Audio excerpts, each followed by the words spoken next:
Bueno, bienvenidos al módulo 4. En este módulo vamos a ver ya lo relativo a los actos jurídicos, en lo que tiene que ver con sus elementos, la forma, ¿sí?, que hace a un elemento y la ineficacia de los actos jurídicos.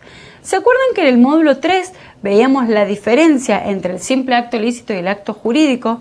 Decimos que el acto jurídico es el acto voluntario, lícito, que tiene por fin inmediato crear, modificar, transformar relaciones o situaciones jurídicas, y que la diferencia justamente con el simple acto lícito era que el simple acto lícito no tenía este fin inmediato, sino que producía consecuencias jurídicas por la simple voluntad del sujeto. Y que decíamos en el módulo anterior, en el módulo 3, que la diferencia de los simples actos lícitos y los actos jurídicos era que en relación a los elementos, a los vicios y la ineficacia, solo es aplicable a los actos jurídicos. Y esto es lo que vamos a ver en este módulo.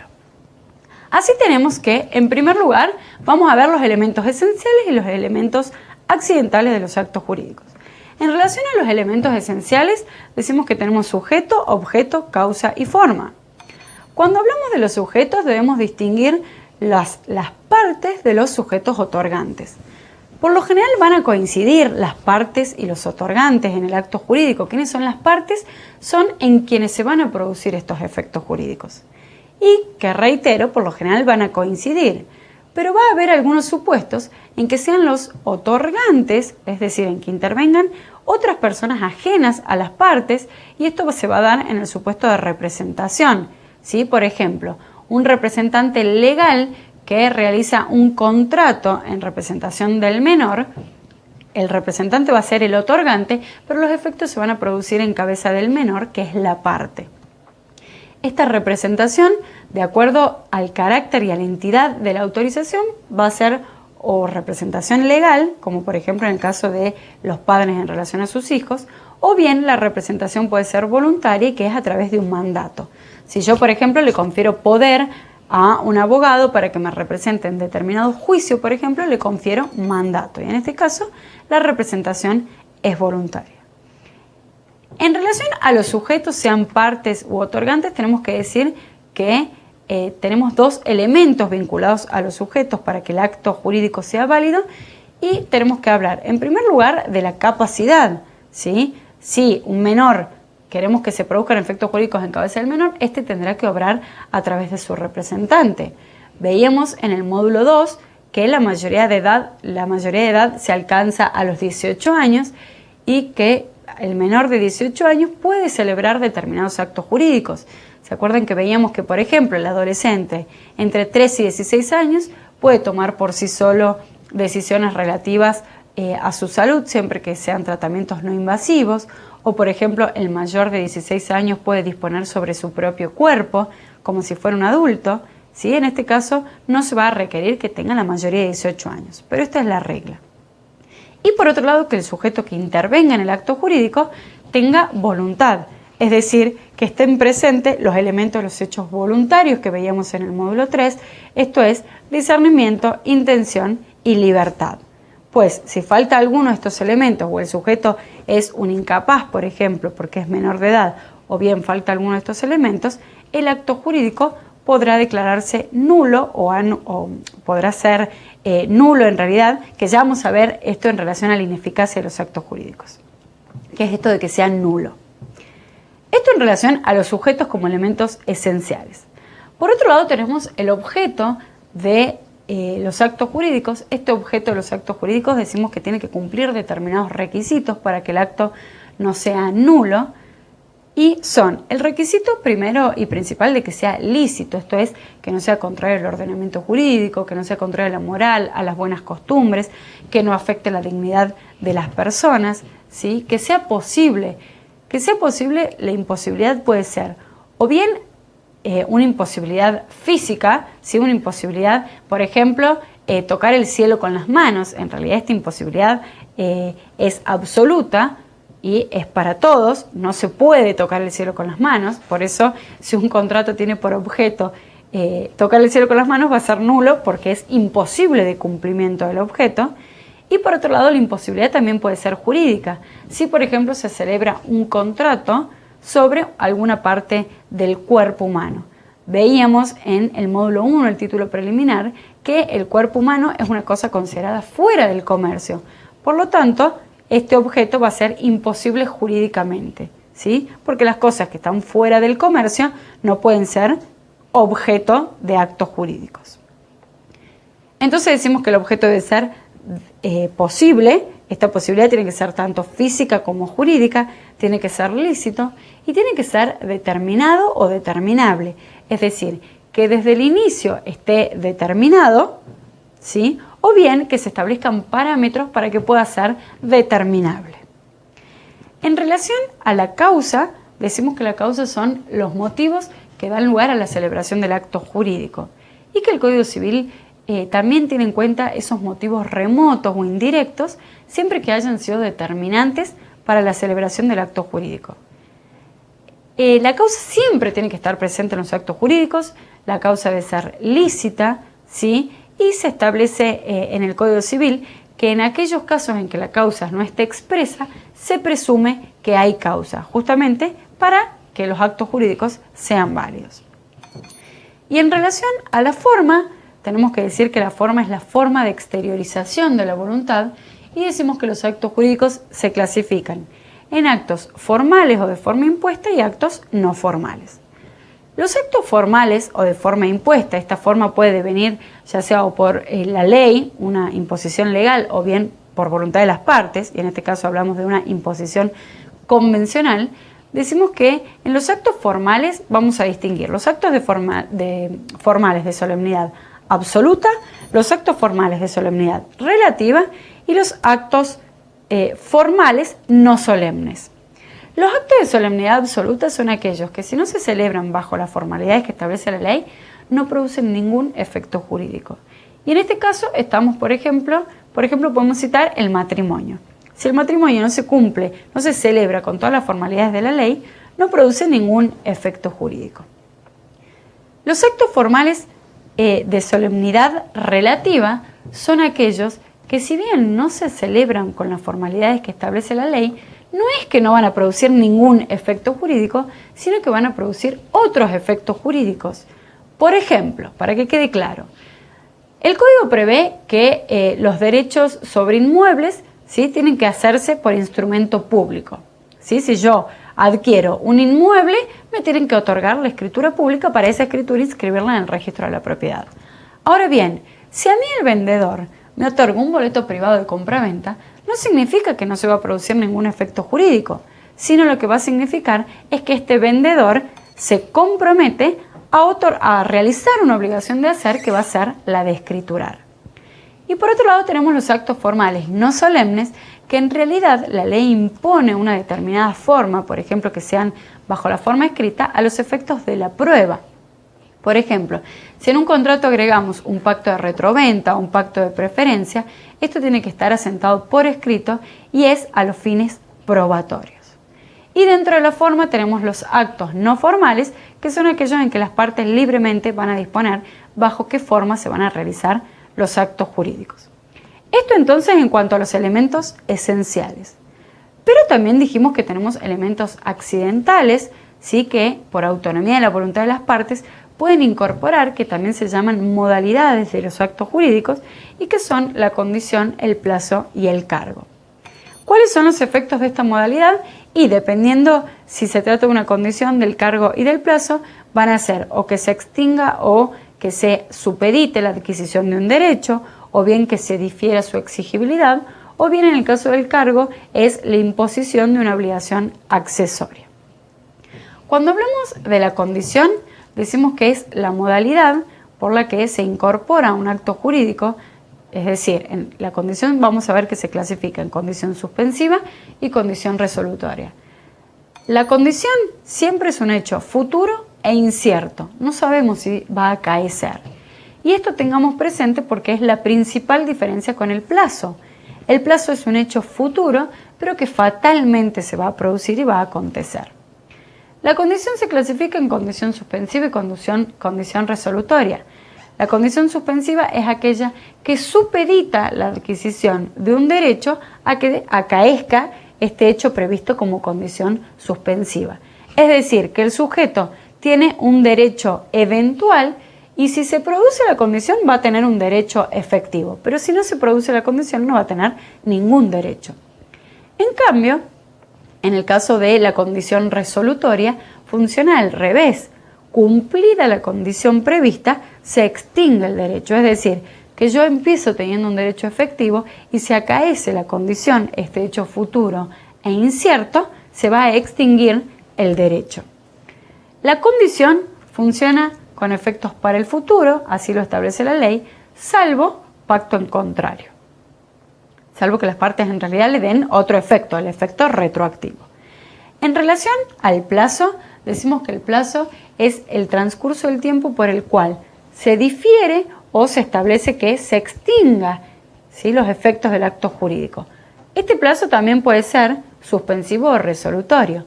Por ejemplo, si yo digo, te hago un pagaré para que me pagues en 90 días, yo estoy difiriendo la exigibilidad, ¿sí?, y estoy poniendo un plazo suspensivo.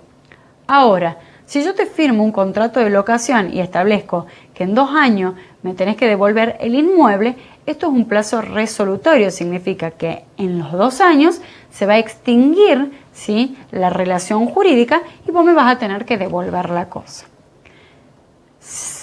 Señalamos nuevamente que la diferencia entre el plazo y la condición es que la condición es un hecho futuro e incierto, mientras que en el caso del plazo es un hecho que fatalmente se va a producir.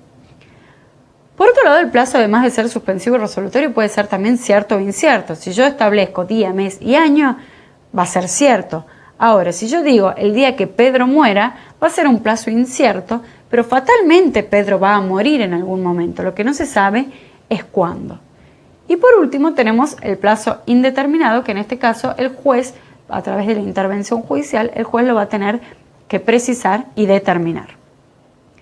Y en el caso del cargo, decimos que el cargo es la modalidad por la cual se impone una obligación accesoria, ¿sí? La regla es que esta obligación accesoria que se impone no va a hacer que se extinga el derecho adquirido. Por ejemplo, si me hacen un legado, alguien me regala algo, por ejemplo, y me impone el cargo de que yo mantenga a determinada persona, que ayude económicamente a determinada persona. Esto es un cargo. Por regla, el cargo no hace que se extinga el derecho, no va a hacer que el dueño pueda perseguir la cosa que me regaló. Sí va a poder exigir y ejercer acciones compulsivas para que yo cumpla con mi cargo, pero el derecho no se va a ver frustrado si yo no cumplo con mi cargo, salvo que en realidad el cargo no se haya puesto como cargo, sino como condición. Estos, en términos generales, son las modalidades de los actos jurídicos y en lo que se llaman elementos accidentales. Pero también tenemos los vicios de los actos jurídicos.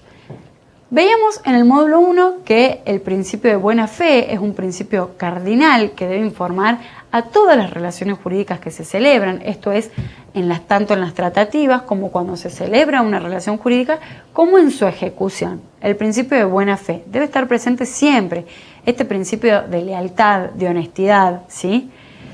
Ahora bien, los vicios de los actos jurídicos es cuando esta buena fe no está presente, ¿sí? Y justamente se llama vicio de los actos jurídicos a esas imperfecciones o estos desperfectos de los actos jurídicos que vulneran o la buena fe o intentan ser en fraude a los acreedores. Y tenemos que los vicios de los actos jurídicos son la lesión, la simulación y el fraude. Cuando hablamos de lesión se llama que es la lesión subjetiva objetiva. Este vicio de los actos jurídicos procede cuando hay una contraprestación, una desventaja patrimonial muy grande para una de las partes, ¿sí? Justamente este es el elemento objetivo, y esta desventaja patrimonial se da porque ha habido un aprovechamiento de una situación de inferioridad del otro sujeto. Esta situación de inferioridad puede estar determinada o por necesidad, o por debilidad psíquica, o por inexperiencia. En términos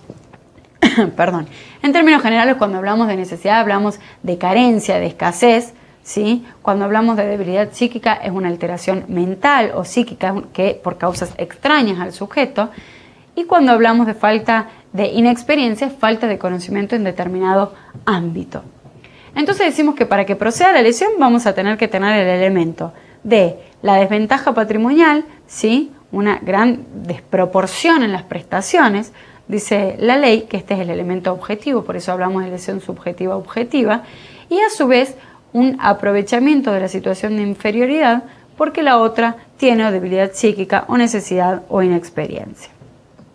En el caso de la simulación, decimos que la simulación, las partes se ponen de acuerdo, justamente hay un acuerdo simulatorio entre las partes para realizar una manifestación de la voluntad que es contraria a la realidad de las cosas.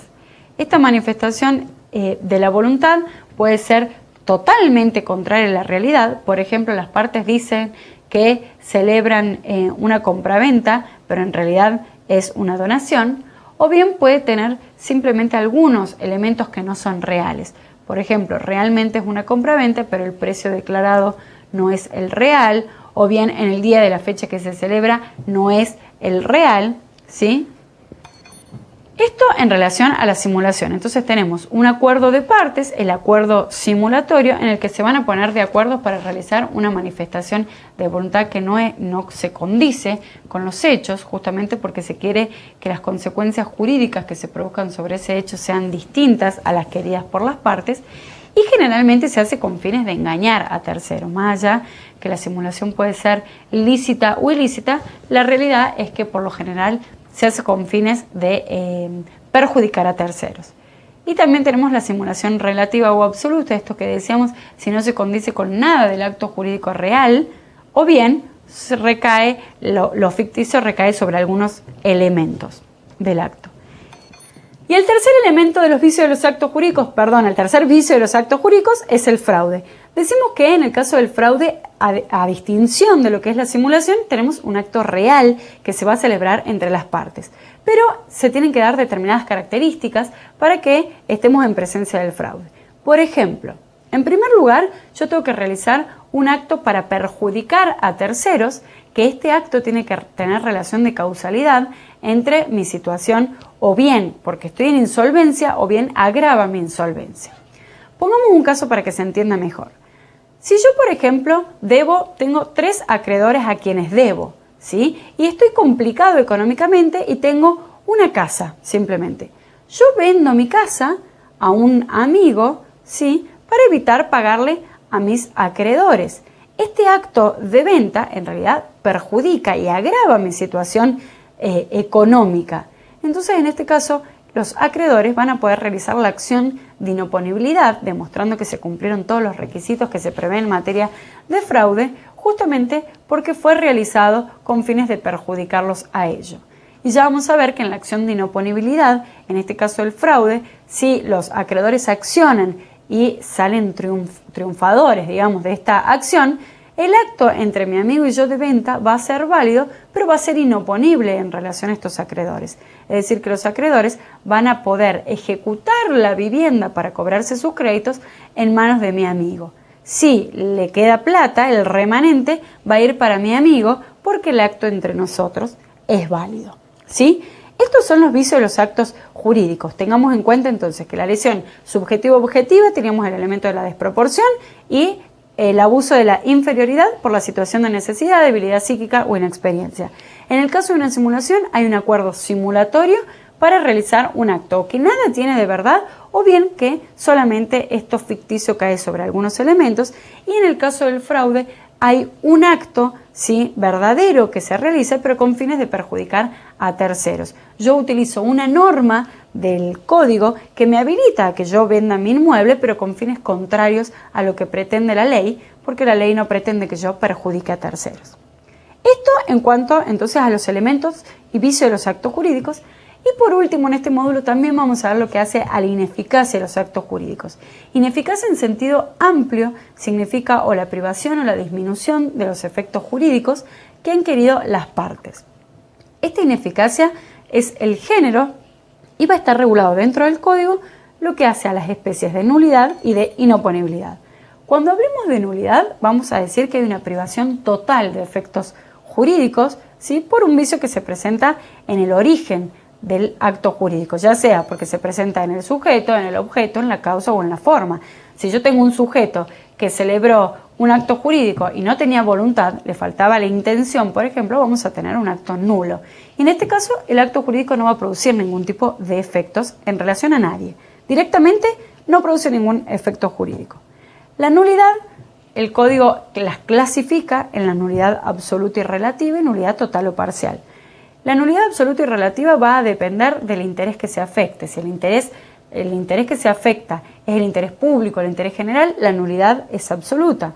Mientras que si solo se afecta un interés particular, va a ser una nulidad relativa.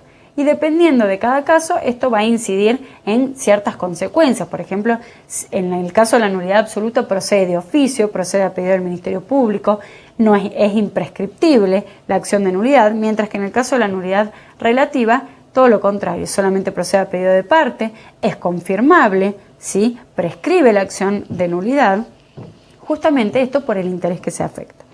Y en relación a la clasificación de nulidad total o parcial, esto va a depender del alcance de la nulidad en relación al acto jurídico. Si todo el acto es nulo, la nulidad va a ser total. Ahora, si yo puedo determinar que una determinada cláusula de un contrato sea nula, en este caso vamos a estar ante una nulidad parcial. Y por otro lado, decíamos que también se regula la especie inoponibilidad. En este caso, en la inoponibilidad ya no hay una privación total de efectos, sino que hay una privación de efectos solo con respecto a determinadas personas. Y esta inoponibilidad va a ser positiva o negativa. Por ejemplo, en el caso de la inoponibilidad negativa, decimos que el acto, en el caso de la nulidad, si tenemos un acto nulo entre partes, pero que se pasó la cosa a un subadquirente tercero oneroso de buena fe, aunque el acto sea nulo entre las partes, respecto del tercero oneroso de buena fe, esta nulidad le es inoponible. En cambio, en el caso de la inoponibilidad positiva, significa, como en el caso del fraude que veíamos, aunque el negocio celebrado sea válido entre las partes, como decíamos la compraventa que yo celebraba con mi amigo, es válido entre las partes, pero respecto de mis terceros acreedores a quien quise defraudar, es inoponible este acto y por eso mis acreedores van a poder perseguir la cosa en manos, por ejemplo, de mi amigo, de acuerdo al caso dado. Entonces veamos cuáles son los conceptos teóricos claves que tenemos que tener en cuenta en este módulo. En primer lugar, y como empezamos hablando en este módulo, el acto jurídico. El acto jurídico es el hecho humano, es el acto voluntario lícito que tiene la particularidad de tener el fin inmediato de producir, adquirir, extinguir relaciones o situaciones jurídicas. Justamente decíamos que este concepto es muy importante porque todo lo que se ve en este módulo es solamente aplicable a los actos jurídicos. Luego tenemos los vicios de los actos jurídicos. Decimos que esto está vinculado de manera directa al principio de buena fe y los vicios de los actos jurídicos entonces son defectos, imperfecciones o anomalías susceptibles de provocar la ineficacia del negocio por atentar contra la licitud, la buena fe o perjudicar los intereses de terceros.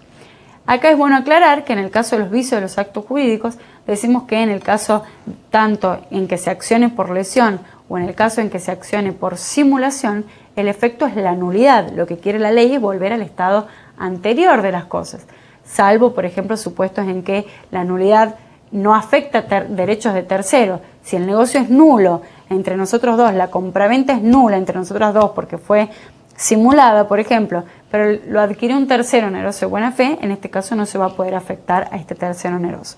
Pero la regla es la nulidad, en la lesión y en la simulación.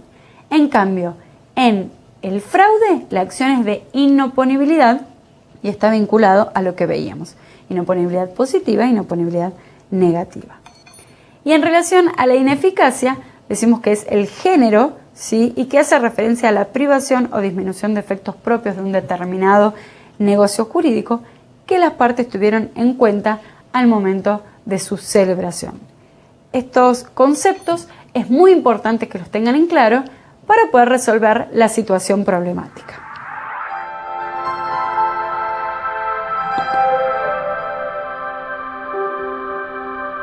Bueno, ahora veamos la situación problemática que les proponemos para este módulo 4.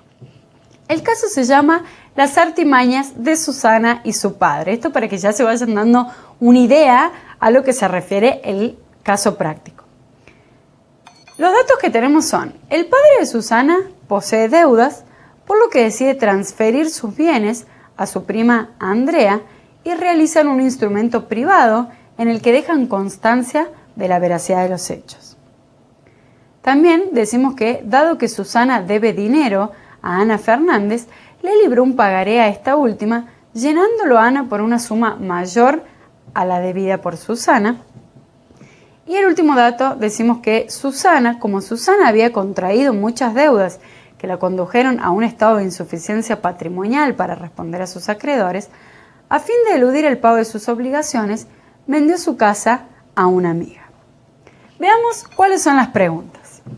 La actividad 1 dice, distingue si hay algún o algunos actos jurídicos viciados en el caso planteado y ser así, cuál o cuáles son.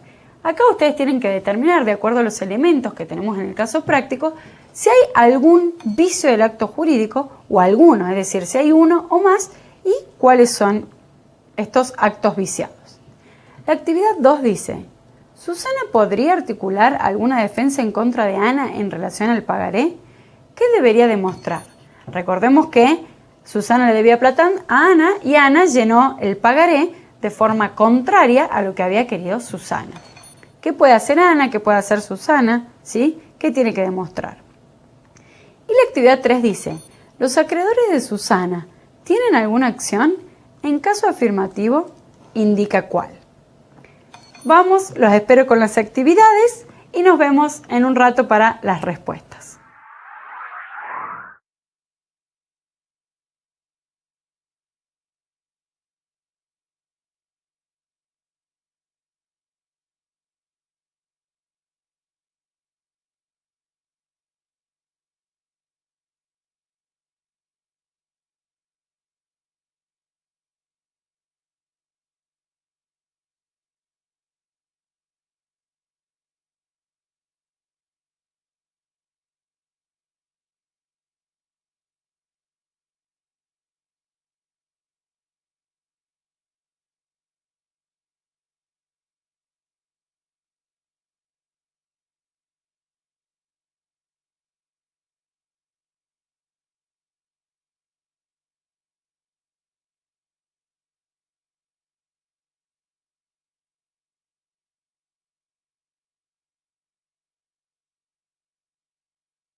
Veamos ahora entonces las resoluciones a las actividades planteadas en relación a la situación problemática.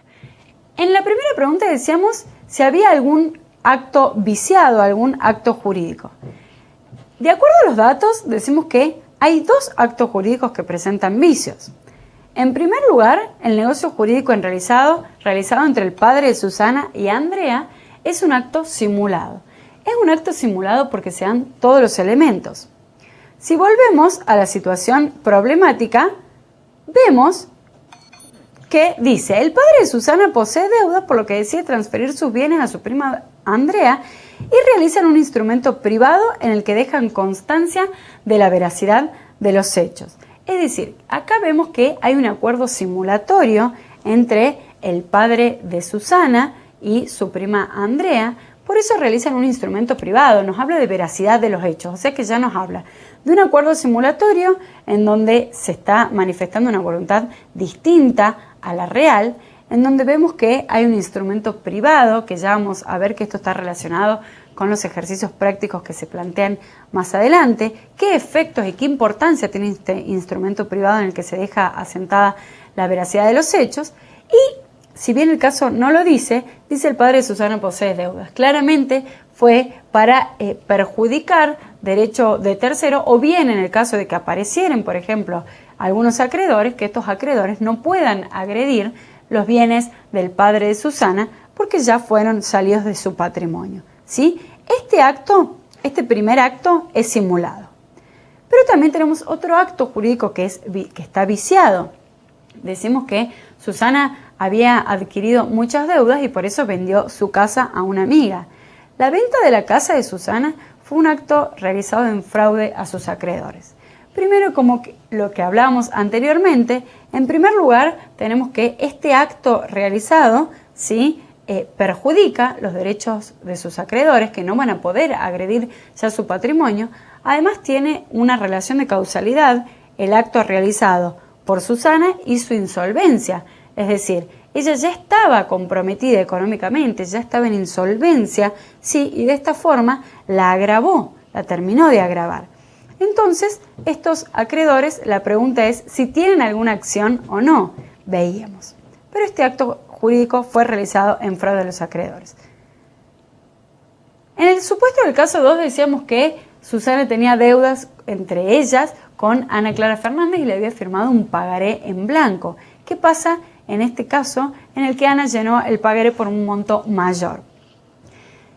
¿Se acuerdan cuando veíamos lo relacionado con las formas, ¿sí?, y los actos formales de solemnidad que se clasificaban en actos formales y no formales? Bueno, en relación a la libertad de forma, es decir, por los actos no formales, se prevé que las partes pueden otorgar, por esta libertad de formas que se tienen, pueden otorgar instrumentos privados en blanco, como es por ejemplo el pagaré firmado en blanco.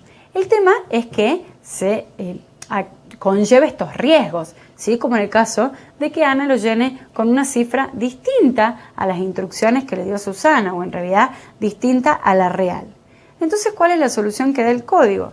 El Código Civil y Comercial dice: el firmante que dio instrucciones y que no se cumplieron, es decir, si Susana le debía a Ana una determinada suma, no le tenía que poner una suma mayor en el pagaré, por regla general y de protección de la buena fe, se puede impugnar el contenido del mismo. Es decir, Susana podría accionar en contra de Ana, que puso una cifra mayor a la real, pero deberá acreditar, ¿sí?, a través de algún medio de prueba, y que no sea la testimonial, que esto fue llenado contrario a derecho. Y la ley establece que no sea la testimonial si no existe algún principio de prueba por escrito. Porque si hubiera, por ejemplo, documentos en el que se hubiera reconocido la deuda por parte de Susana, tendría una prueba, ¿sí?, para decir, bueno, acá está documentada la deuda, y sería mucho más fácil. Es decir, entonces, en definitiva, que Susana sí podría impugnar el contenido de ese pagaré que fue llenado contrario a la realidad, demostrando que no se llenó de acuerdo a lo pactado, si tiene algún medio de prueba que no sea solamente testimonial, porque en este caso, ¿sí?, no podrá demostrar la falsedad del contenido. Incluso el Código, en relación a este tema, prevé que si fuera sacado de la custodia de quien tiene el pagaré, supongamos el caso de que a Ana le hubieran robado el pagaré y le hubieran llenado contrariamente, hubieran puesto una cifra muchísimo más alta, en este caso se prevé que el firmante, el que suscribió ese pagaré, podría demostrar que se lo robaron a Ana por cualquier medio de prueba, incluso por la testimonial. Es decir, que en ese caso, en que fue sacado del ámbito de custodia de quien tenía el pagaré, se puede acreditar por cualquier medio de prueba, incluso por la testimonial. Pero la ley establece una excepción. Si hubiera un tercero que adquirió de buena fe y a título oneroso en relación a ese pagaré, perdió, digamos, por así decirlo, Susana, y justamente esto es el riesgo por firmar pagaré en blanco. Entonces, pasando en limpio, en el caso práctico, Susana sí podría accionar en contra de Ana, demostrando con algún medio de prueba que no sea testimonial, ¿sí? Y en el caso 3 nos preguntamos, ¿los acreedores de Susana que había vendido la casa si tienen alguna acción? Sí, ellos tienen la acción de inoponibilidad en contra del acto que realizó Susana y su amiga, pero que para que proceda esta acción van a tener que demostrar ciertos requisitos. En primer lugar, los acreedores primeramente van a tener que demostrar que su crédito es de fecha anterior al acto de la venta. Esto es lógico porque los acreedores posteriores a dicha venta no tenían ese bien como garantía de su crédito, ¿sí? Por eso la ley exige que el crédito sea anterior al acto de la venta. En segundo lugar, van a tener que demostrar la insolvencia o desequilibrio patrimonial de Susana, es decir, que el acto jurídico realizado, la venta, por ejemplo, de Susana con su amiga, agravó aún más la insolvencia que tenía Susana. Que el crédito por el que se acciona sea de fecha anterior, lo que acabamos de explicar al acto de Susana, y la mala fe de la amiga de Susana. Cuando el código refiere a mala fe, se refiere a conocimiento del estado de insolvencia, dice, o que debió conocer. No necesariamente los acreedores van a tener que demostrar un conocimiento efectivo en cabeza de la amiga de Susana, que en este caso no será difícil, por ejemplo, porque si era muy cercana, se presume, ¿sí?, que conocía las complicaciones económicas, sino también se puede demostrar que debía conocer ese estado de insolvencia. Por ejemplo, para que quede más claro, si yo soy el contador de una empresa, del contador de mi empresa, del gerente, y sé que mi empresa está complicada, se supone que mi mujer conoce o debe conocer mi situación de insolvencia, ¿sí? A eso se refiere la ley con mala fe. Mala fe de quien celebra el acto con este sujeto que quiere justamente ocasionar fraude a sus acreedores. Por eso, acá dice la mala fe de la amiga, es decir, que sabía que el acto provocaba o agravaba la insolvencia. Y ahora veamos algunos ejercicios que les proponemos para que realicen y para que queden más claros los conceptos del módulo. Ejercicio 1 dice, el boleto privado de compraventa suscrito por el padre de Susana con Andrea es un acto formal de solemnidad absoluta, un acto formal de solemnidad relativa, un acto formal no solemne, un acto no formal o un instrumento público. Retrotrayéndonos al principio, cuando hablábamos en este módulo, que veíamos los elementos esenciales del sujeto, objeto, causa y forma, decíamos que los actos formales, los formales de solemnidad absoluta son los que no producen ningún efecto jurídico, si no se producen con esas formalidades. Los formales de solemnidad relativa son los que, si bien no producen completamente esos efectos jurídicos, van a producir efectos jurídicos de otro tipo. Y en este caso, decimos el boleto privado de compra-venta del padre de Susana, suscripto con Andrea, entonces decimos que es un acto formal de solemnidad relativa. ¿Por qué? Porque si el padre de Susana, por ejemplo, vendió un inmueble, debía hacerlo por escritura pública, según ordena el Código de Fondo, el Código Civil y Comercial. Ahora bien, si lo hizo por boleto privado de compra-venta, es un acto formal de solemnidad relativa, ¿sí?, porque en definitiva se está comprometiendo a realizar otra obligación el padre de Susana, que es justamente a realizar una obligación de hacer, que es la de escriturar. Es decir, que va a producir algunos efectos jurídicos, se va a transferir el dominio, pero no se va a transferir el dominio de manera perfecta, sino que va a quedar sujeto a que se realice la escritura. Por eso decimos que no es un acto formal de solemnidad absoluta, porque en realidad sí produce efectos jurídicos, no es un instrumento privado, no es un instrumento público, justamente dice boleto privado de compraventa, es decir, es un instrumento privado realizado entre las partes. Es un acto no formal, no, esto no es correcto, y es un acto formal no solemne. Podría ser una respuesta, pero en realidad teniendo una respuesta B, que es la correcta, es un acto formal de solemnidad relativa, consideremos por válida la respuesta B. Pero si pusieron un acto formal no solemne, un acto no formal, también podría considerarse válida, porque en definitiva es un instrumento privado realizado entre las partes que ellos le pueden haber dado el contenido que consideraron necesario, ¿sí? Pero teniendo una respuesta más precisa aún, la respuesta correcta es la B. Como ejercicio 2 dice, la prueba por excelencia en la acción de simulación es. ¿Se acuerdan que veíamos que en el caso práctico, en la situación problemática, el padre de Susana había transferido sus bienes a su prima Andrea y había firmado un instrumento privado? Este instrumento privado, ¿se acuerdan que decíamos que tenía mucha importancia? Tiene justamente mucha importancia porque es en el que se deja asentado la veracidad de los hechos y se considera que la prueba por excelencia y la que hace plena prueba en la acción de simulación es el contradocumento. Por eso la respuesta correcta es la A. El contradocumento que puede ser realizado bien por instrumento privado o bien por instrumento público, en el que las partes van a dejar asentado cuál es la realidad de los hechos. Es decir, que si después Andrea quisiera hacer uso de los bienes del padre de Susana, el padre de Susana podría accionar justamente por acción de simulación y con el contradocumento haría plena prueba y saldría a la luz que en realidad los bienes son del padre de Susana, ¿sí? Ahora, en caso de terceros, cuando sean los terceros quienes quieran accionar por acción de simulación, es muy difícil pedirles que los terceros tengan el contradocumento.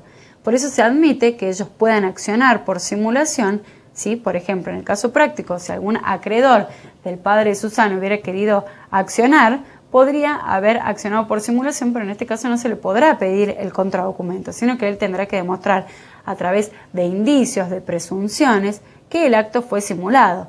Por ejemplo, podremos acreditar que la venta fue a precio muy bajo o que se realizó una venta que en realidad sigue viviendo allí el padre de Susana, y también se tendrá que acreditar por qué no se tiene acceso a ese contradocumento, lo cual luce a todas luces razonable, ¿sí? Que no se tenga el contradocumento, porque el contradocumento lo hacen las partes para que quede asentada la veracidad de los hechos. Entonces, y en definitiva, la prueba por excelencia en la acción de simulación es el contradocumento. Respuesta correcta es la A. Y en el ejercicio 3 dice la consecuencia del acto que realizó el padre de Susana es. Y se acuerdan que habíamos dicho cuáles eran los efectos de las acciones por los vicios de los actos jurídicos. Habíamos dicho que en el caso de la lesión y de la simulación, la regla general es que el efecto sea la nulidad, es decir, volver las cosas a su estado anterior, mientras que en el caso del fraude hablamos de inoponibilidad positiva, porque el acto era válido entre partes e inoponible a terceros.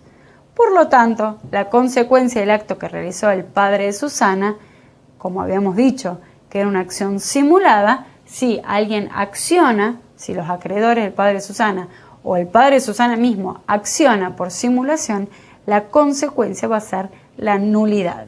Y la respuesta correcta, entonces, es la A.